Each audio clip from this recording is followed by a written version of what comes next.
देश आज भारत के पूर्व राष्ट्रपति और शिक्षाविद डॉक्टर राधाकृष्णन जी को उनके जन्म दिवस पर आदरांजलि दे रहा है। और ये हमारा सौभाग्य है कि हमारे वर्तमान राष्ट्रपति भी टीचर हैं। उनका जीवन का प्रारंभिक काल उन्होंने एक शिक्षक के रूप में काम किया, और वो भी दूर सुदूर उड़ीसा के इंटीरियर इलाके में।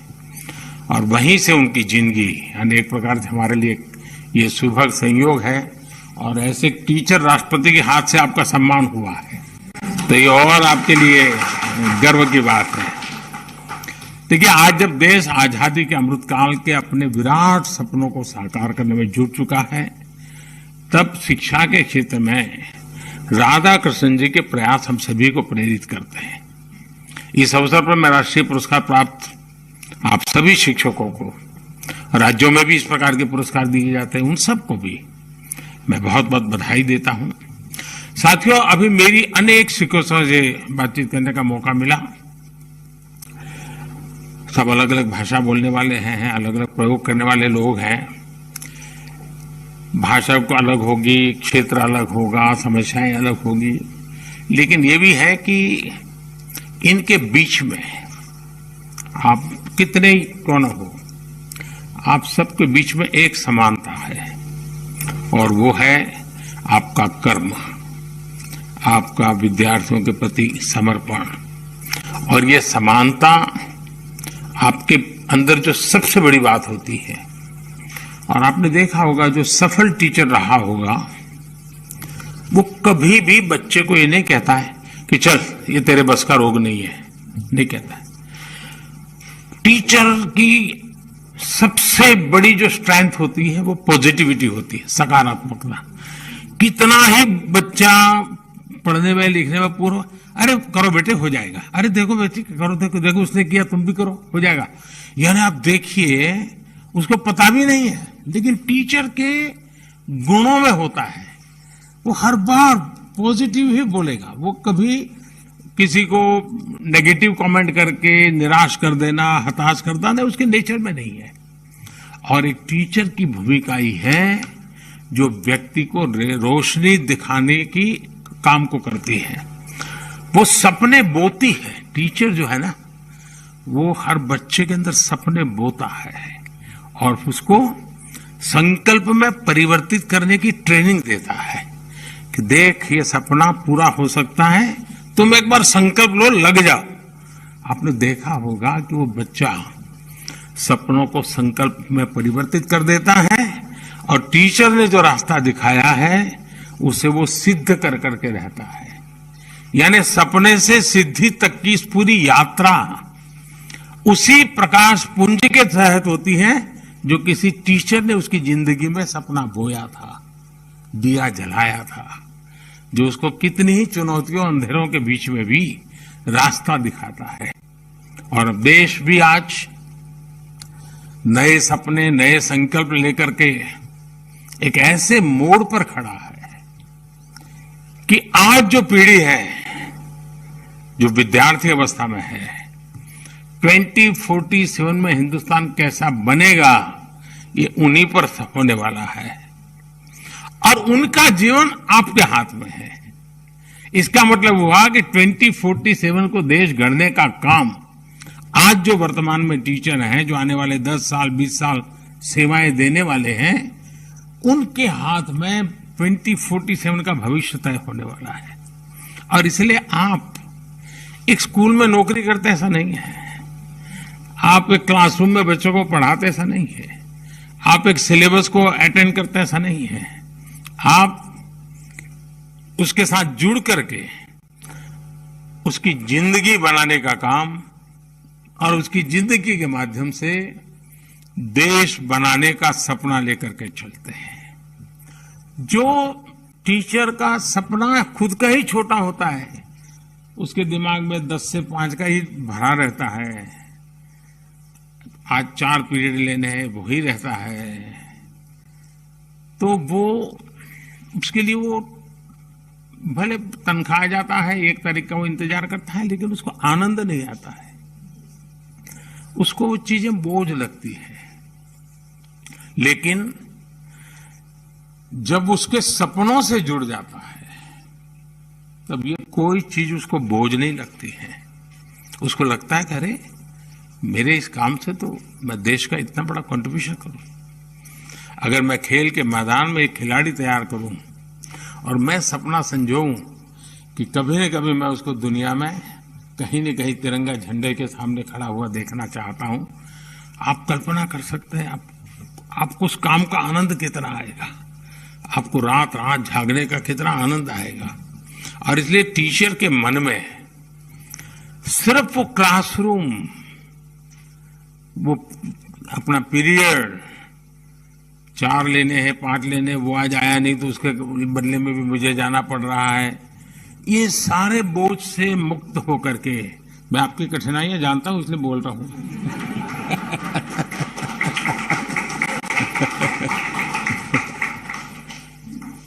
तो उससे बोझ से मुक्त होकर के अगर हम इन बच्चों के साथ, उनकी जिंदगी के साथ जुड़ जाते हैं। दूसरा, अल्टीमेटली हमें बच्चे को पढ़ाना तो है ही है, ज्ञान तो देना है, लेकिन हमें उसका जीवन बनाना है। देखिए, आइसोलेशन में और साइलोज में जीवन नहीं बनते हैं। क्लासरूम में वो एक देख लें, स्कूल परिसर में कुछ और देखें, घर परिवेश में कुछ और देखें, तो बच्चा कॉन्फ्लिक्ट और कॉन्ट्रडिक्शन में फंस जाता है। उसको लगता है मां तो ये कह रही थी, टीचर तो ये कह रहे थे, और क्लास में बाकी जो लोग थे वो तो ऐसा बोल रहे थे। उस बच्चे को दुविधा की जिंदगी से बाहर निकालना ही हमारा काम है। लेकिन उसका कोई इंजेक्शन नहीं होता है कि चलो आज ये इंजेक्शन ले लो तुम दुविधा से बाहर, टीका लगा दो दुविधा से बाहर, ऐसा तो नहीं है। और इसके लिए टीचर के लिए बहुत जरूरी है कोई इंटीग्रेटेड अप्रोच हो उसका। कितने टीचर हैं जो स्टूडेंट्स के परिवार को जानते हैं, कभी परिवार को मिले हैं, कभी उनसे पूछा कि भाई घर आके क्या करता है, कैसा करता है, आपको क्या लगता है, और कभी ये बताया कि देखिए भाई मेरे क्लास में आपका बच्चा आता है, इसमें ये बहुत बढ़िया ताकत है जी, आप थोड़ा इसको घर में भी जरा देखिए, बहुत आगे निकल जाएगा। मैं तो हूं ही हूं, टीचर के नाते मैं कोई कमी नहीं रखूं, लेकिन आप थोड़ी मेरी मदद कीजिए। तो उन घर के लोगों के अंदर भी एक सपना बो करके आप आ जाते हैं और वो आपके सहयात्री बन जाते हैं। फिर घर भी अपने आप में एक पाठशाला संस्कार की बन जाती है। जो सपने आप क्लासरूम में बोते हैं, वो सपने उस घर के अंदर फुलवाड़ी बन करके पुलकित होने की शुरुआत कर देते हैं। और इसलिए क्या हमारी कोशिश है क्या? और आपने देखा होगा एक आध स्टूडेंट आपको बड़ा ही परेशान करने वाला दिखता है, ऐसा ही है, समय खराब कर देता है, क्लास में आते ही पहली नजर वहीं जाती है, तो आधा दिमाग वहीं खराब हो जाता है। टीचर, मैं आपके भीतर से बोल रहा हूं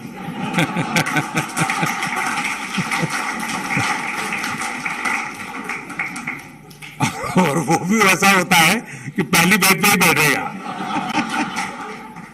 उसको भी लगता है कि ये टीचर मुझे पसंद नहीं करते हैं तो पहले सामने आएगा वो। और आपका आधा समय वो ही खा जाता है। ऐसे में उन बाकी बच्चों को अन्याय हो जाए, कारण क्या है? मेरी पसंद नापसंद। सफल टीचर वो होता है जिसकी बच्चों के संबंध में, स्टूडेंट्स के संबंध में न कोई पसंद होती है न कोई नापसंद होती है। उसके लिए वो सब के सब बराबर होते हैं।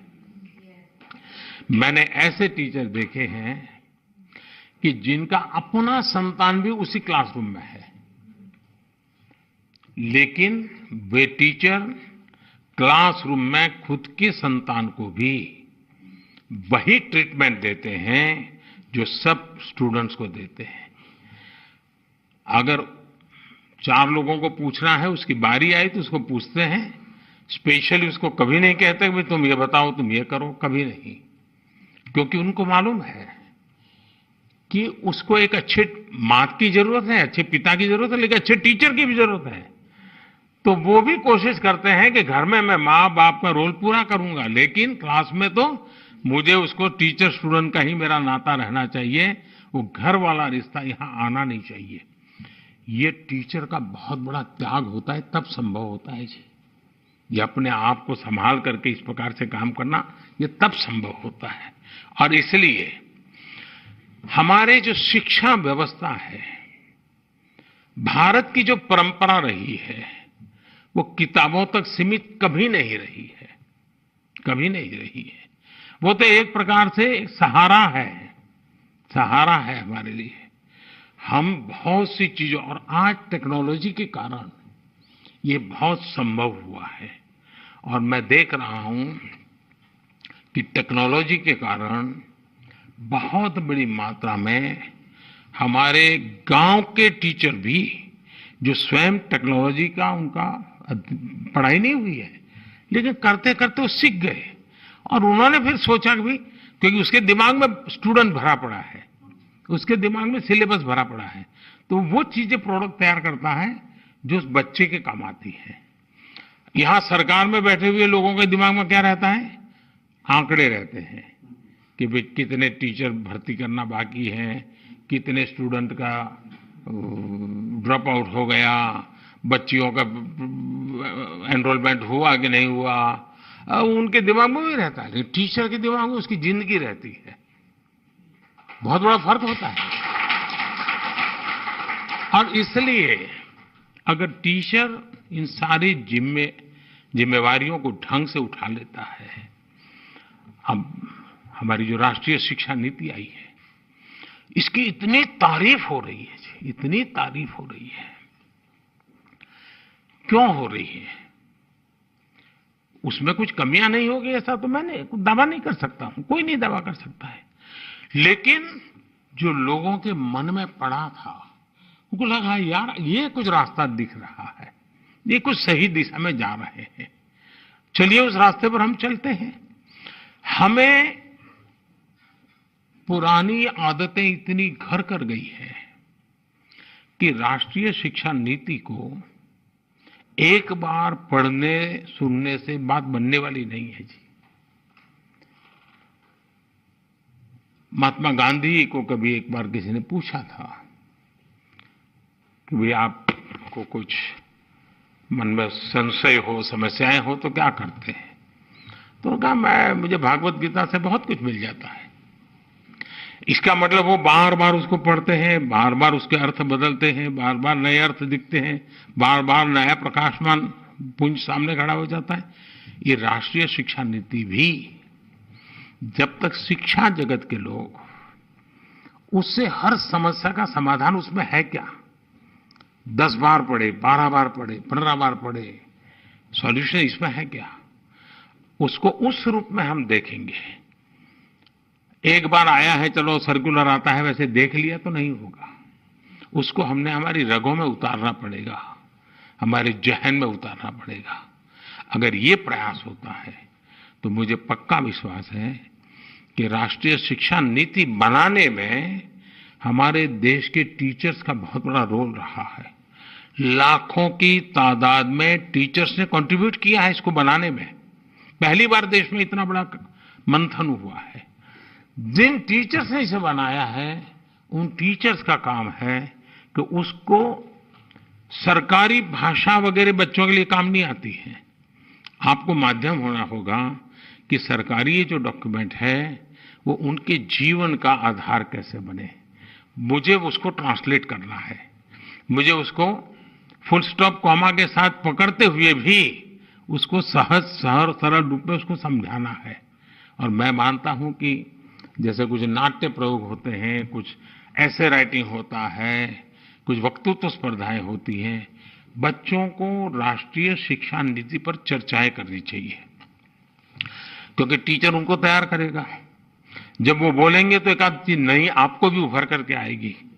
तो ये एक प्रयास करना चाहिए। आपको मालूम है कि अभी मैंने 15 अगस्त को आजादी के 75 साल का ये मेरा भाषण था, तो उसका एक अपना अलग मेरा मिजाज भी था। तो मैंने 2047 को ध्यान में रख करके बातें की, और उसमें मैंने आग्रह किया कि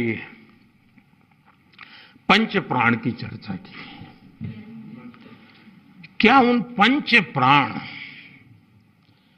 हमारे क्लासरूम में इसकी चर्चा हो सकती है क्या? असेंबली जब होती है, चलिए भाई आज फलाना विद्यार्थी और फलाना टीचर पहले प्राण पर बोलेंगे, मंगल को दूसरे प्राण पर, बुधवार को तीसरे प्राण पर, शुक्रवार को 5वें प्राण पर, फिर अगले सप्ताह फिर पहले प्राण पर ये टीचर यानी साल भर।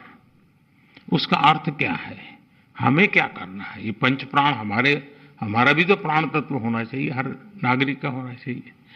इस प्रकार से अगर हम कर सकते हैं तो मैं समझता हूं उसकी सराहना हो रही है। सब लोग कह रहे हैं हाँ ये 5 प्राण ऐसे हैं कि हमारे आगे जाने का रास्ता बना देते हैं। तो ये 5 प्राण उन बच्चों तक कैसे पहुंचे, उनके जीवन में कैसे आए, इसको जोड़ने का काम कैसे करेंगे। दूसरा, हिंदुस्तान में अब कोई स्कूल में बच्चा ऐसा नहीं होना चाहिए जिसके दिमाग में 2047 का सपना न हो। उसको कहना चाहिए बताओ भाई तुम 2047 में तुम्हारी उम्र क्या होगी, उसको पूछना चाहिए। हिसाब लगाओ, तुम्हारे पास इतने साल हैं, तुम बताओ इस इतने सालों में तुम तुम्हारे लिए क्या करोगे और देश के लिए क्या करोगे।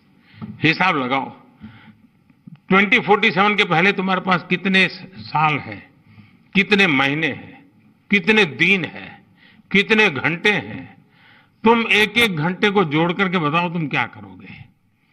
तुरंत उसका एक पूरा कैनवास तैयार हो जाएगा कि हाँ आज 1 घंटा चला गया, मेरा 2047 तो पास आ गया। आज 2 घंटे चले गए, मेरा 2047 पास आ गया। मुझे 2047 में ऐसे जाना है, ऐसे करना है। अगर ये भाव हम बच्चों के मन मंदिर में भर देते हैं, एक नई ऊर्जा के साथ, एक नई उमंग के साथ, वो बच्चे लग जाएंगे। और दुनिया में प्रगति उन्हीं की होती है जो बड़े सपने देखते हैं, बड़े संकल्प लेते हैं और दूर की सोच करके जीवन को खपा देने के लिए तैयार होते हैं। हिंदुस्तान में 1947 के पहले एक प्रकार से दांडी यात्रा 1930 और 1942 अंग्रेजों भारत छोड़ो, ये जो 12 साल आप देखिए पूरा हिंदुस्तान उछल पड़ा था। सिवाय आजादी कोई मंत्र नहीं था। जीवन के हर काम में आजादी, स्वतंत्रता, ऐसा ही मिजाज बन गया था। वैसा ही मिजाज, सुराज, राष्ट्र का गौरव, मेरा देश मुझे यहां पर, ये समय है हमें ये पैदा करने का। और मेरा भरोसा हमारे शिक्षक बंधुओं पर ज्यादा है, शिक्षा जगत पर बड़ा ज्यादा है। अगर आप उस प्रयास में जुड़ जाएं, मुझे पक्का विश्वास है हम उन सपनों को पार कर सकते हैं। और आवाज गांव-गांव से उठने वाली है जी। अब देश रुकना नहीं चाहता है। अब देखिए 2 दिन पहले 250 साल तक जो हम पर राज करके गए थे, 250 साल तक, उनको पीछे छोड़ करके हम दुनिया की इकोनॉमी में आगे निकल गए।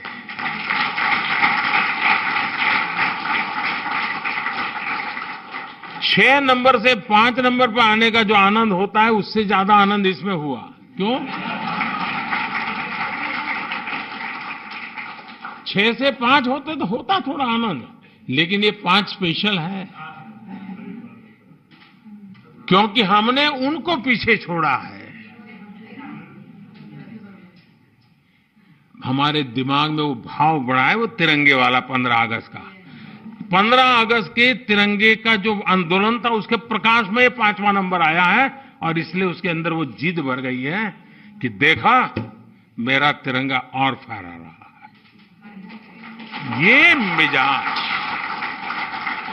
ये मिजाज बहुत आवश्यक है और इसलिए 1930 से 1942 तक का देश का जो मूड था, देश के लिए जीने का, देश के लिए जूझने का और जरूरत पड़ी तो देश के लिए मरने का, आज वो मिजाज चाहिए। मैं मेरे देश को पीछे नहीं रहने दूंगा। हजारों साल की गुलामी से बाहर निकले हैं, अब मौका है, हम रुकेंगे नहीं, हम चल पड़ेंगे। ये मिजाज पहुंचाने का काम सभी हमारे शिक्षक वर्ग के द्वारा हो तो ताकत अनेक गुना बढ़ जाएगी, अनेक गुना बढ़ जाएगी। मैं फिर एक बार, आप इतना काम कर करके अवार्ड प्राप्त किए हैं, लेकिन अवार्ड प्राप्त किया इसलिए मैं ज्यादा काम दे रहा हूं। जो काम करता है उसी को काम देने का मन करता है, जो नहीं करता है उसको कौन देता है। और शिक्षक का मेरा भरोसा रहा है कि वो जिम्मा लेता है तो पूरा करता है। तो इसलिए मैं आप लोगों को कहता हूं, मेरी तरफ से बहुत बहुत शुभकामनाएं, बहुत बहुत धन्यवाद।